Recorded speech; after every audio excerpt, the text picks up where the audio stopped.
Okay, Kaigai idols. We've seen them all over our feeds. We know what they are. But where did they come from? Why does the Australian scene owe it all to cheesecake?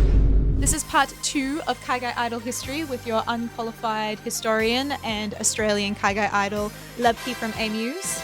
Hello, g'day, how are we all going? The Australian Kaigai Idol scene began back in 2016 in a little place that you Sydney locals may remember called the Uncle Tatsu Angel Garden Cafe. Yes, that is correct. What is currently on the ground level of Regent Place, still serving cakes and tarts and sweet little treats, used to have a sister location on the very bottom level. That's right, what is now a grocery store once birthed Australia's first Kaigai Idol group, AGS 10-2. Now, at this time, Love Live cosplay cover groups were really hitting their stride in the Australian scene. Idol interest was peaking, but there was no place for us all to congregate. It is in my humble opinion that AGS was the first Kaigai Idol group to recreate the live performance and fan interactive structure that we see in Japan and is now performed commonly today. Members would get together on that little stage and perform live vocals and dance covers of popular Japanese idol groups at the time, such as Asuka and AKB48.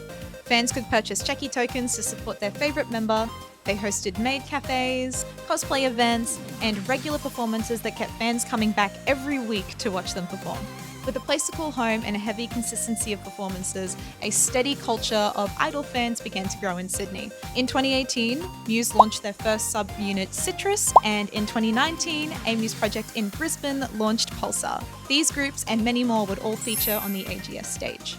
Unfortunately, the Angel Cafe would close its doors at the end of 2020, signalling sort of a bookend to that first era of Australian Kaigai Idol. However, all of this momentum needed somewhere to go. So come back in part 3 when I talk about era 2 of the Australian Kaigai Idol scene. There's not really one place where all this information is written down and recorded, so it's all sort of word of mouth. But thank you so much to fellow Kaigai Idol Sunny for giving me some information about what was going on in Sydney at the time. Obviously, Brisbane girl, but we had our fair share of laughs. Oh, look at me back then. I can't believe that was so long ago. If you have a different version of events, yes, of course, let me know, correct me. I could be wrong.